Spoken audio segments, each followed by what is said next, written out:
विधानसभेचं सत्र कालच संपलं. आपण बघितलं की 4 दिवस मराठा समाजाच्या आरक्षणाच्या बाबतीमध्ये, कुणबी सर्टिफिकेटच्या बाबतीमध्ये खूप मोठी चर्चा 4 दिवस विधानसभेमध्ये त्या ठिकाणी झाली. अनेक सदस्यांनी त्याच्यामध्ये सहभाग नोंदवला, भाषणं केलीत आणि त्यावर काल मुख्यमंत्री महोदयांनी उत्तर त्या ठिकाणी दिलेलं आहे. अतिशय सकारात्मक उत्तर. मुख्यमंत्र्यांनी सांगितलंय की क्युरेटिव्ह पिटिशनच्या माध्यमातून तर आपण पुढे गेलेलोच आहोत. नाताळची सुट्टी असल्यामुळे 2-4 दिवस ते हिअरिंग बंद झालं. त्यानंतर मागासवर्गीय आयोग आपण त्या ठिकाणी नेमलेला आहे. त्याचं काम अतिशय वेगाने चाललेलं आहे. 360 कोटी रुपये त्यांना आपण उपलब्ध करून दिलेले आहेत. मग ते मॅन पॉवर असेल, काही साहित्य असेल, काही सामग्री असेल, त्याच्यासाठी आपण या ठिकाणी देऊ केलेला आहे, दिलेला आहे. मग मला असं वाटतं की या दोन्ही प्रोसिजरच्या माध्यमातून संपूर्ण मराठा समाजाला आपल्याला आरक्षण द्यायचंच आहे. आपण देणार आहोत. मागच्या वेळेला ते देवेंद्रजी असताना दिलेलं होतं, पण ते दुर्दैवाने सरकार बदलल्यामुळे ते टिकू शकलं नाही. हा एक वेगळा भाग आहे. परंतु आता सगळ्या ज्या क्युरीज काढलेल्या होत्या माननीय सर्वोच्च न्यायालयाने, त्याची परिपूर्णता करून त्या ठिकाणी यावेळेला आरक्षण द्यायचंच आहे. आणि काल माननीय मुख्यमंत्री महोदयांनी हे सांगितलं की आम्ही 1-1.5 महिन्यामध्ये स्पेशल सिटिंग, एक अधिवेशन त्या ठिकाणी घेऊन हा मागासवर्गीयाचा रिपोर्ट आला की त्याला आम्ही तात्काळ मान्यता देणार आहोत आणि आरक्षण घोषित करणार आहोत. मला वाटतं सरकार अतिशय सकारात्मक आहे. मुख्यमंत्री महोदय असतील, उपमुख्यमंत्री महोदय, संपूर्ण शासनाची भूमिका ही अतिशय पॉझिटिव्ह आहे. अतिशय अंतिम टप्प्यामध्ये आता हे आरक्षण आलेलं आहे आणि म्हणून आम्ही जरांगे पाटील साहेबांना पुन्हा विनंती करायला, या ठिकाणी आमचे सहकारी मित्र उदयजी सामंत आहेत, भुमरे साहेब या ठिकाणी आहेत. आम्ही या ठिकाणी मुद्दामून या ठिकाणी आलो ना बाबा, आता 24 तारीख अल्टिमेटम हे आपण न करता आरक्षण अत्यक्ष आता जवळ आलेलं आहे, आपल्या पारड्यात ते पडणार आहे आणि म्हणून त्यांना विनंती करायला आम्ही या ठिकाणी आलेलो आहोत.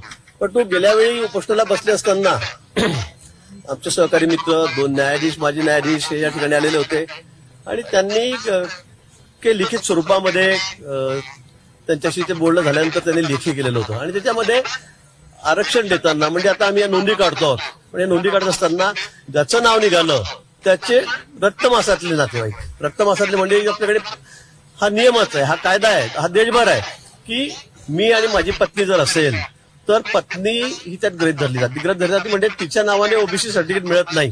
मी ओबीसी असेल तर मग माझा मुलगा आहे, मुलगी आहे, भाऊ आहे, काका आहे, चुलते आहेत, म्हणजे त्यांना ते सर्टिफिकेट मिळू शकतं. पण माझी पत्नी आहे, पत्नीचे मुलं मुली, तिचा भाऊ, म्हणजे यांना ते सर्टिफिकेट लागू होत नाही, ते मिळत नाही.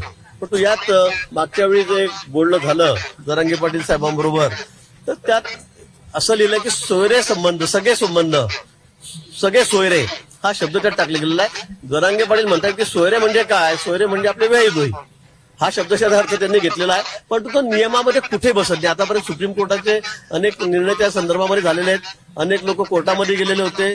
सर्वोच्च न्यायालयाने ते सगळं फेटाळलेलं आहे की मुलीकडचं आरक्षण गृहीत धरलं जात नाही आणि म्हणून वडिलांकडचं, म्हणजे वडील असतील, म्हणजे माणूस असेल तर त्याचंच रक्तवंशाळीतले जे खालचे नातेवाईक आहेत त्याचे सगळे संबंध आहेत, सगळे संबंध म्हणजे रक्तातले जे आहेत त्यांनाच ते सर्टिफिकेट मिळतं.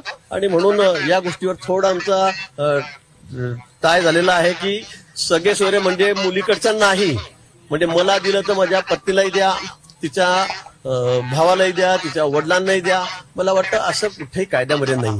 मी त्यांना तेच समजून सांगितलेलं आहे. पण जे लिहिलं गेलेलं आहे, मागच्या वेळी आरक्षण सोडताना जे सगळे आमचे सहकारी आलेले होते, तर तो सोयरे शब्द त्यांनी पकडल्यामुळे थोडी अडचण या ठिकाणी झाली आहे. पण मला वाटतं तोही प्रश्न कुठेतरी आम्ही त्या ठिकाणी खेळीमेळीच्या वातावरणात संपवू, याच्यामध्ये कुठेतरी तोडगा निघेल आणि आरक्षणाचा पुढचा जो मार्ग आहे तो निश्चित सरकारला पूर्ण करायचा आहे. या फार झालं तर मला वाटतं 2 महिने लागणार नाहीत, पण त्या ठिकाणी मग क्युरेटिव्ह पिटिशन असेल किंवा मागासवर्गीय आयोगाच्या माध्यमातून असेल, हा प्रश्न मार्गी लागणार आहे. आणि त्याचबरोबर आपण ज्या नोंदी सगळ्या शोधतो आहोत, अजूनही 2 अहवाल आपल्याकडे आलेले आहेत. न्यायमूर्ती शिंदे, रिटायर्ड न्यायमूर्ती आपले जे आहेत, त्याची समिती आहे, ती या संदर्भात मोठं काम करते. रात्रंदिवस त्या संदर्भात काम चाललेलं आहे. अजूनही आपण कोणते दाखले त्या ठिकाणी शोधतो आहोत. पण जे दाखले सापडतील, मग तो माणूस असेल तर त्याच्या सगळ्या घरच्या लोकांना म्हणजे त्याच्या मुलाला, पुतण्याला, काकांना, चुलत्यांना ते लागू होणार आहे. ते आपण त्या ठिकाणी देणार आहोत. आणि म्हणून माझी पुन्हा जरांगे पाटलांना विनंती आहे की आपण आता अगदी अंतिम टप्प्यामध्ये आरक्षण आलेलं आहे. हे सगळं म्हणजे आपण एवढा मोठा लढा या ठिकाणी महाराष्ट्र उभा केलेला आहे. भूतून भविष्याचा लढा पण या ठिकाणी उभा केलेला आहे. त्याचं सगळं क्रेडिट आपल्यालाच आहे. खरं म्हणजे सरकार काम करत होतं, दुर्दैवाने ते फेटाळलं गेलं. परंतु आता सुद्धा हे सरकार, आमचं सरकार, माननीय शिंदे साहेब हे या बाबतीमध्ये दोन्ही उपमुख्यमंत्री आमचे या संदर्भामध्ये अतिशय सकारात्मक आहे.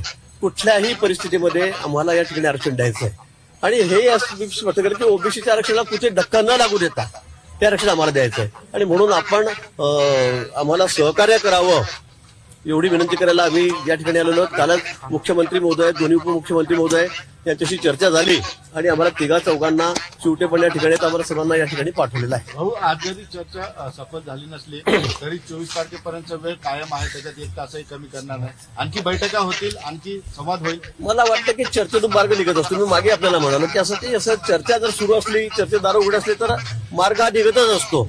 इथे कुठेही ते थांबत नाही आणि म्हणून मला वाटतं की या विषयावर आम्ही त्यांच्याशी चर्चा केलेली आहे, त्यांच्याशी सविस्तर बोललेलो आहोत.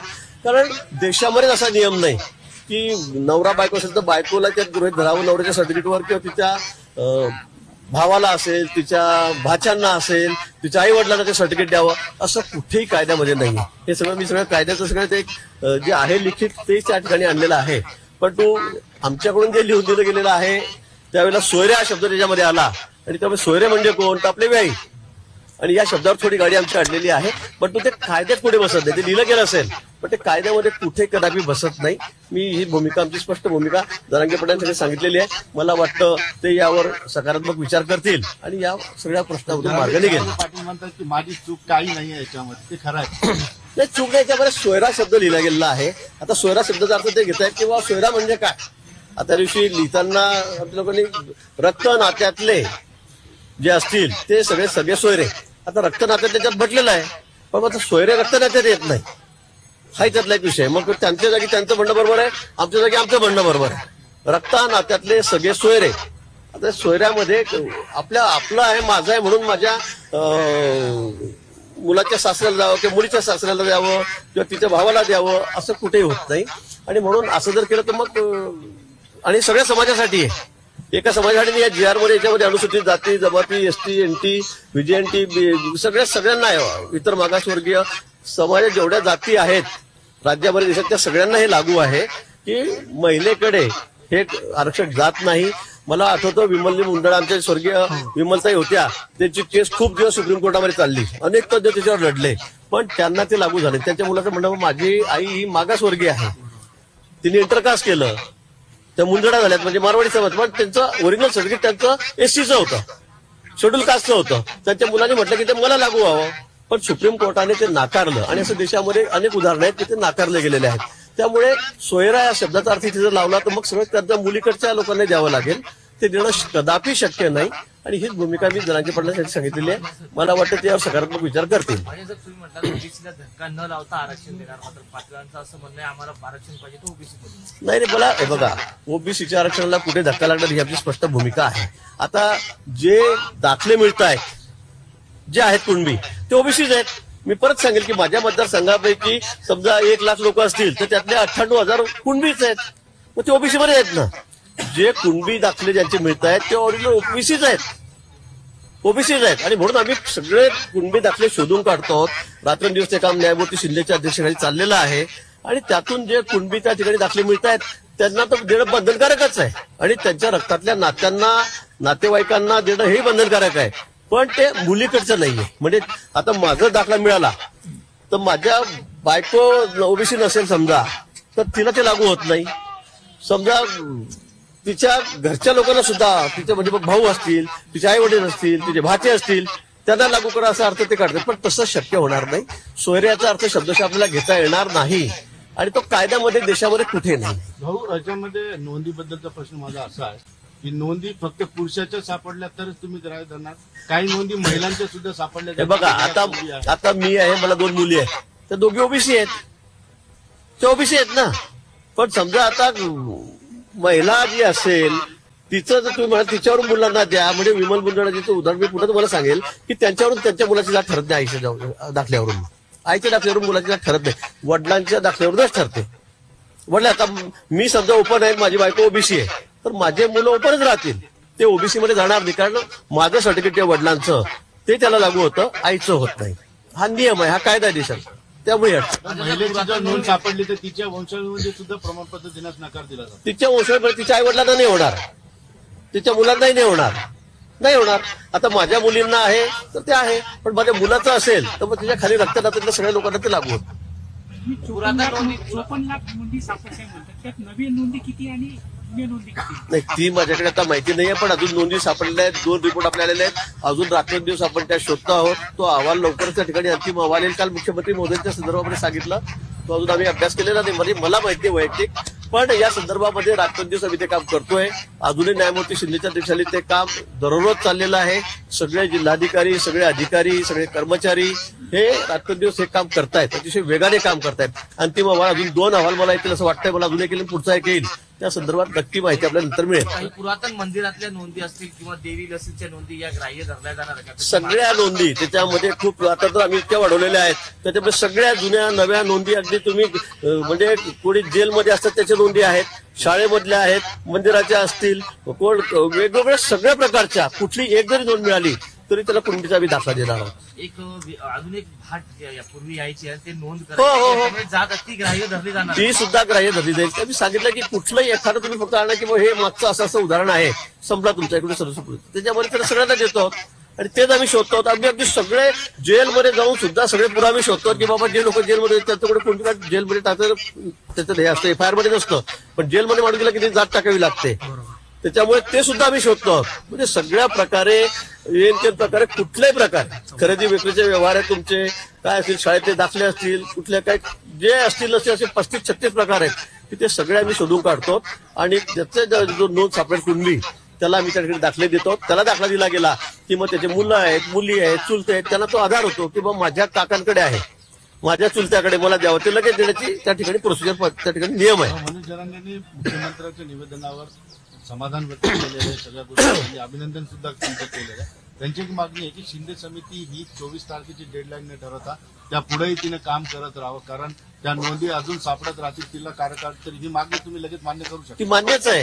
ती मुख्यमंत्री मोदींनी सांगितलेलं आहे की जे शेवटच्या माणसाचा दाखला सापडेपर्यंत म्हणजे अगदी प्रत्येक कागदपत्राची जी नोंद काय ती आम्ही तपासतो आहोत, सगळ्या प्रकारे तपासतो आहोत आणि ती जोपर्यंत शेवटचा माणूस होती तोपर्यंत ते चालूच राहणार आहे, निरंतर सुरू राहणार आहे. तुम्ही अनेक तोडगे काढलेले आहेत, 24 तारखेपर्यंत वेळ आहे, तोडगा निघेल का तुमच्या मागे?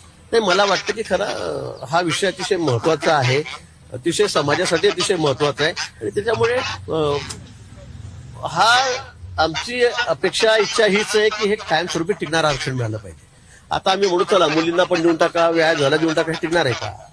हे कायद्यातच कुठे नाही ना. आणि याचे अनेक दाखले मी सुप्रीम कोर्टामध्ये तुम्हाला देईल की हे कुठेच टिकलेले नाहीयेत. त्यामुळे जे टिकणारं नाहीये ते शक्य नाहीये, ते देता येणार नाही. त्यासाठी पण आग्रह धरू नका. मला वाटतं 1-1.5 महिन्यामध्ये सगळा हा प्रश्न निकाली लागणार आहे, आरक्षण सर्वांच्या पदरात पडणार आहे आणि म्हणून माझी पुन्हा विनंती आहे की आपण थोडा वेळ अजून द्यावा. आणि मुख्यमंत्री महोदयांनी तर शिवाजी महाराजांच्या पुतळ्यासमोर शपथ घेतलेली, एवढ्या लोकांसमोर, लाखो लोकांसमोर, लाखो म्हणजे करोडो लोक बघणार आहेत, ते रेकॉर्ड आहे सगळं. त्यामुळे हे आम्ही करणारच आहोत, पण फक्त ते आम्हाला कायद्याने टिकणारं आरक्षण द्यायचंय, त्यासाठी आमची सगळी धडपड आहे. नोटीस मागे घ्या असं मागणी केली आहे. नाही, निश्चित त्या संदर्भामध्ये कसं झालं, यांच्याकडून बातमी आली की सगळे मुंबईकडे चला, ट्रॅक्टरमध्ये एवढं सगळं भरून घ्या, इतके हजाराच्या संख्येत ट्रॅक्टर काढा. तर पोलिसांना थोडी काळजी घ्यावी लागणार. शेवटी एवढे ट्रॅक्टर रस्त्यावर आले, जरांगे पाटलाचा मोर्चा म्हटल्यावर तर आम्हाला थोडी काळजी घ्यावी लागेल. असं थोडंच आहे की ते 10-5 ट्रॅक्टर आले चालत चालत आम्ही बाजूला घरे, असं होणार आहे का? तर त्यामुळे पोलिसांना थोडी कायदा कारण थोडी मुंबई सारख्या ठिकाणी तुम्ही म्हटलं की ते जाहीरच केलं, यांनी नाही केलं, सहकार्यांनी केलं, सहकार्य केलं, सोशल मीडियावरती आलं. त्यामुळे पोलिसांना थोडी काळजी घेणं आवश्यक आहे. त्यामुळे थोडेफार जरांगे पाटलाचं आंदोलन आहे. आता तुम्हीच दाखवताय तर आम्ही काय. सर, आपका कहना है कि ओबीसी को धक्का न लगाते हुए मराठा को आरक्षण देंगे, लेकिन दूसरी तरफ आप ये भी कहते हैं कि कुंभी जो है वो ओबीसी में है. तो है ना, कुंभी ओबीसी में है, जिनकी नोंद है कुंभी करके वो सब ओबीसी है.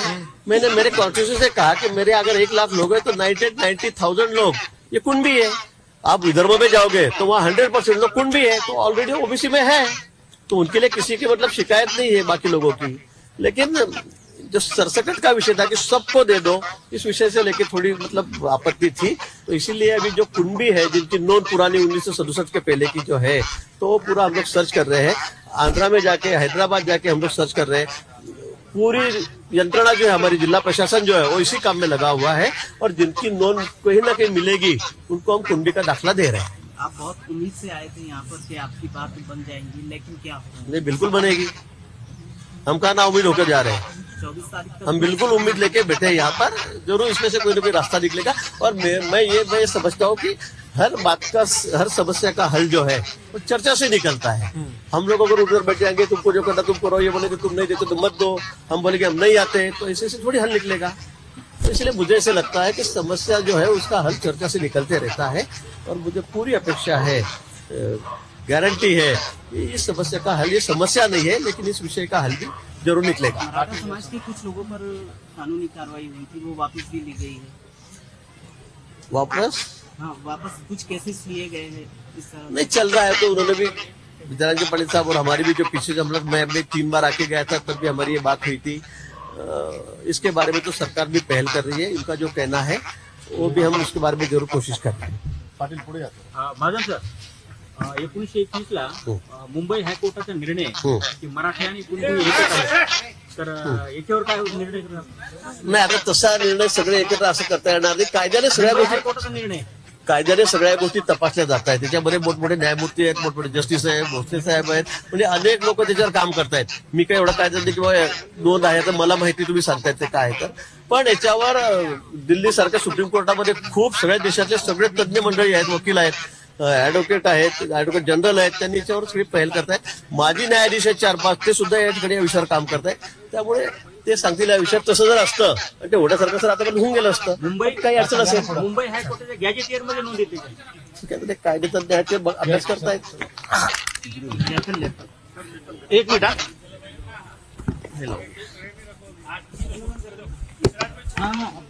ठीक आहे सर. ओके. पाटील साहेब काय म्हणाल? चर्चा, तुम्ही हसून स्वागत केलं, सुरुवात हसून झाली, पण नंतर थोडंसं गंभीर वातावरणात ही चर्चा अडकून पडलेली आहे. नेमकं कोणत्या मुद्द्यावर ही चर्चा अडकलेली? नाही हसूनच आहे पहिल्यापासून. कारण ज्यावेळेस सरकारनं सांगितलं त्यावेळेस मराठा समाजाने त्यांच्या शब्दाचा सन्मानच केलेला आहे. 3 वेळेस या अगोदरही मुख्यमंत्री साहेबाला 3 महिन्याचा वेळ दिला होता. त्यावेळेस नितीन खैरे साहेबाच्या अध्यक्षतेखाली समिती होती. त्यानंतरही 40 दिवस दिला. आताही 2 महिने दिले 24 डिसेंबरपर्यंत. समाज म्हणून मुख्यमंत्री साहेबाला आणि दोन्ही उपमुख्यमंत्री साहेबाचा शब्द पाळायला मराठा समाज कधी कमी पडलेला नाही. आता त्यांनीच ठरवलेले शब्द आणि त्यांनीच त्यांचे घ्यावे, एवढीच आमची अपेक्षा. याच्या पुढे काय नाही.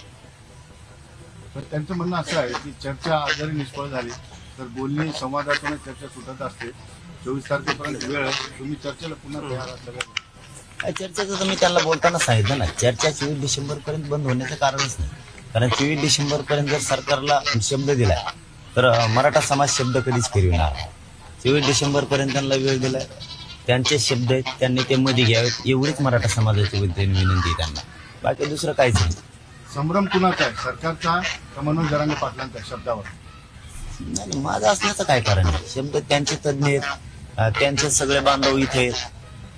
यांच्या समोर चर्चा ठरली, हेच व्यासपीठ आहे, हेच जागा आहे, हेच राज्य आहे त्यांचं आहे, जनता पण त्यांचीच आहे, पालकत्व राज्याचं त्यांच्याकडेच. आम्हाला कशामुळे खोट्यात काढतील?